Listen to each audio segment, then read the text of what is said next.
Miss Pantry, and today I'm making chicken jerky. And this is 2 chicken breasts, and the chicken jerky this time is for me.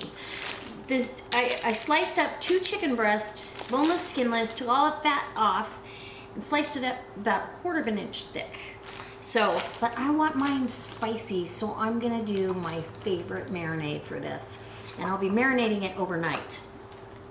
Let me bring you in and show you how I do this because it is delicious and it's easy, and you know, if you share this with friends, they're gonna want you to make it over and over and over again. All right, come on in. Okay, so in a 4-cup measuring cup, I'm gonna use that. It's just easier to pour it out and get it in the bag. I am going to pour in some rice wine vinegar. And I want about 1/3 cup. So it makes it easy to measure. 1/3 cup of seasoned rice wine vinegar. And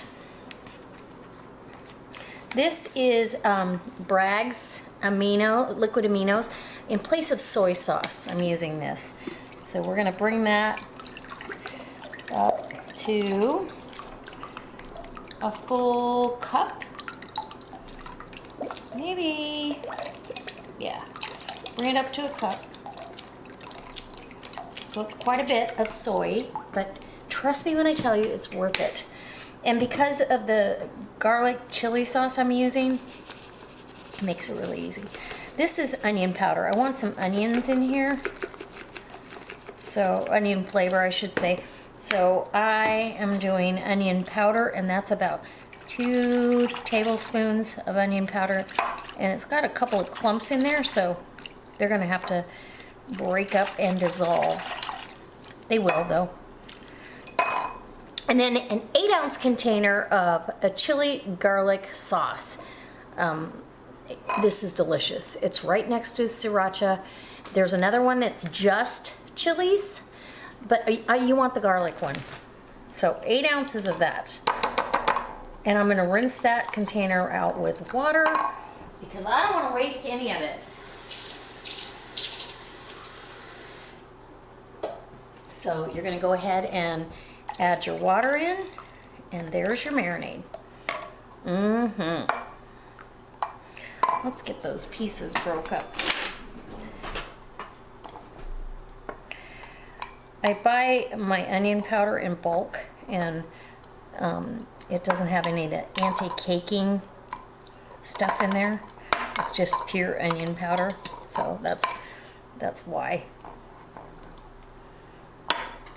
Okay, come on, get out of there.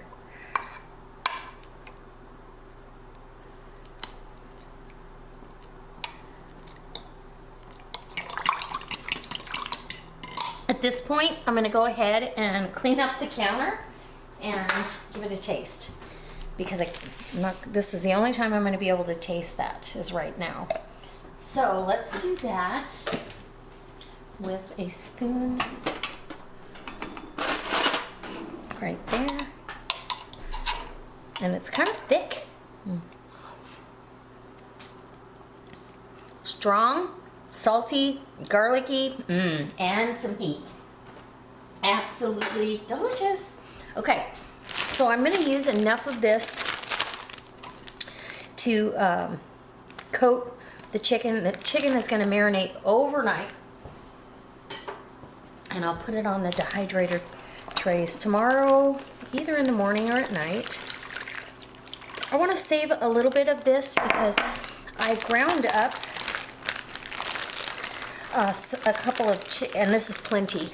I ground up a couple of chicken breast for pot stickers that I'll be making, and I'm going to use this sauce in it.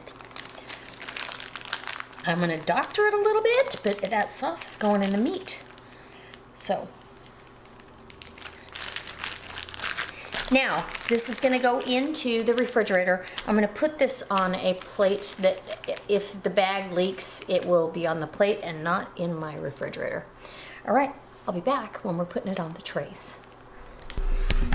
Okay, guys, I decided I'm going to go ahead and get this jerky on the dehydrator trays. This has been marinating for about, oh boy, 4 or 5 hours, maybe even 6. And I'm just gonna go ahead and get this chicken breast that marinated down on the dehydrator trays. Now I've got them lined. Oh, this smells good. I've got this lined with a silicone mat, and that just keeps stuff from sticking to the tray itself, and they're pretty easy to clean up. I just take my scrub brush, you know, at the kitchen sink there and scrub them. So this might do 2 trays, it might only do 1.5. I don't do a ton of this at one time just because it's just me. But, oh, it's gonna be delicious. So you wanna drip off as much of the excess as you can. It's just gonna take that much longer to go ahead and dehydrate. But, oh, it already looks good and it smells amazing. So, by tomorrow morning, I will have chicken jerky. Now, my Excalibur dehydrator, the highest setting is for meat, and that goes to 165 degrees, which is totally safe for chicken. That's the temperature you should always cook your chicken at, so we are able to do that. And I know a lot of other dehydrators don't go quite that high, but mine does, so. It's one of the reasons I purchased that a few years back, and I use it so often. I don't dehydrate a lot of veggies anymore just because I have all of the freeze-dried stuff from Thrive, so I don't really see a need to do that.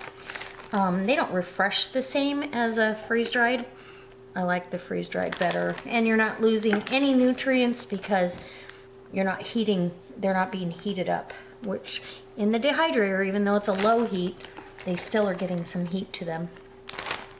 So it looks like we're gonna get 1 tray. I'm gonna go ahead and crowd these in,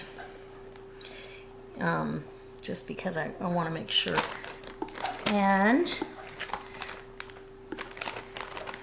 oh boy, this is gonna be so delicious. Guys, if you've made chicken jerky, leave us a comment so anybody who's watching can see that you've done it too, and if you'd care to leave your recipe on how you do it. This is one of the ways I do it. It's not the only way I do it, but it is definitely one of my favorites. So I actually prefer chicken jerky over beef jerky almost any day of the week. So 1 full dehydrator tray, and that's 2 chicken breasts. And we'll get that on there. And so when you're actually going to buy chicken, if you're buying normal size chicken breasts like those were, that's about what you would calculate to go ahead. All right, in the dehydrator it goes with 165 degree temperature until this is done. I'll see you tomorrow. Okay guys, so this is the end result to our chicken jerky. This is a spicy garlic chicken jerky, and it's plenty for me for the next week or so. It was on the dehydrator overnight, and it's delicious. Let me just tell you.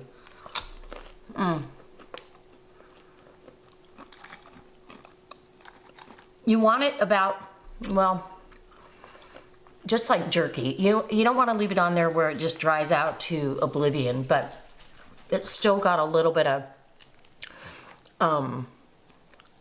texture to it. It's so good. I'm just gonna tell you, it's addicting. If you've never made chicken jerky for yourself, I hope you're inspired to do so. This recipe is not too hard. It's not over the top spicy. It's garlicky, it's spicy, but it's absolutely wonderful. And I have another one that's more of a sweet version. If you'd like to see that next time I make chicken jerky for myself, I'll go ahead and make that for you. Leave me a comment in the comment section. And if you haven't made beef or chicken jerky for your dogs, it's so economical compared to what it costs in the store. I do it all the time. So, oh my gosh, I have to have another bite. I'm gonna take some of this to the work. All right, guys, I'll see you next time. Bye.